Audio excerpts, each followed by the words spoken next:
Abdominal cancer के प्रति जागरूकता लाने के लिए हर साल 19 मई को एब्डोमिनल कैंसर डे पूरे विश्व में मनाया जाता है। इन मौतों को रोकने के लिए और जागरूकता लाने के लिए ही एब्डोमिनल कैंसर ट्रस्ट और IIEMR के तत्वाधान में कार्यक्रम का आयोजन किया जाता है। इस साल इसका चौथा संस्करण होगा और इसी कड़ी में जयपुर में इस कार्यक्रम की प्री इवेंट्स की शुरुआत theme launch awareness is power के साथ हुई है। कार्यक्रम में सामाजिक न्याय एवं अधिकारिता विभाग के शासन सचिव doctor Samit Sharma, SMS medical college के प्राचार्य doctor Sudhir Bhandari, abdominal cancer day के संस्थापक डॉक्टर संदीप जैन, जयपुर नगर निगम greater deputy mayor Puneet Karnawat की मौजूदगी में प्री इवेंट्स की शुरुआत थीम लॉन्च के साथ की गई।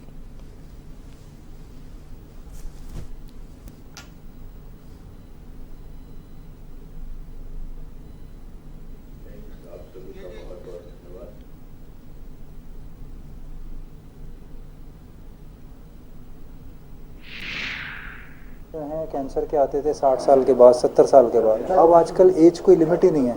20 साल के व्यक्ति को भी कैंसर हो रहा है, 25 साल के, 30, आप नाम बोलो उस एज का कैंसर का पेट का मरीज है हमारे पास। तो ऐसे में कितना वेस्ट ऑफ ह्यूमन लाइफ है जस्ट बिकॉज ऑफ इग्नोरेंस, क्योंकि पेशेंट को नॉलेज नहीं है कि उसके सिम्टम्स कैंसर के हो सकते हैं, वो उसको टाल रहा है और जब पहुँचा तो लाइलाज हो गया। तो इसलिए हमने ये डे बनाया कि पहला एस्पेक्ट प्रिवेंटिव एस्पेक्ट, कि हम अवेयरनेस क्रिएट करें, लोगों को नॉलेज दें जिससे वो अवेयर हों कि हम इनसे बच कैसे सकते हैं। हालांकि लाइफस्टाइल सुधारना सबसे मुश्किल काम है। दूसरा हमारा मकसद है कि जैसे ही पेशेंट को लक्षण हो, नॉन स्पेसिफिक सिम्टम्स जैसे एसिडिटी होना, कैंसर जो कैंसर्स की नंबर है उसमें बहुत अधिक है।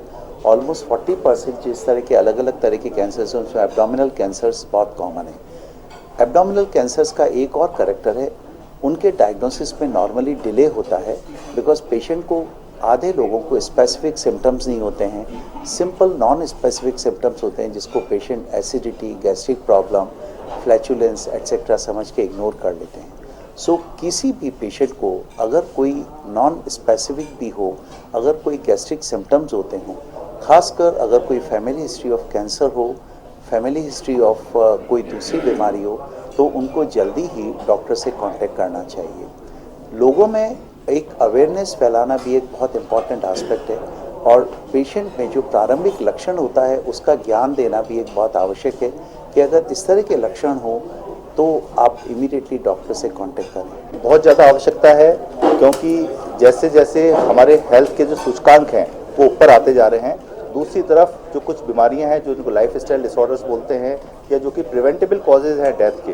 वो भी दूसरी तरफ बहुत तेज़ी से बढ़ती जा रही है। तो इसके लिए अवेयरनेस बहुत ज़्यादा ज़रूरी है। अवेयरनेस दो चीज़ों के बारे में होनी चाहिए, एक तो इनका प्रिवेंशन कैसे कराएं, तो किस प्रकार की लाइफस्टाइल होनी चाहिए, किस प्रकार का खान पान होना चाहिए, किस प्रकार की एडिक्शन या स्मोकिंग या अल्कोहल से बचना चाहिए, इस पर बहुत ज़्यादा ध्यान देने की आवश्यकता है।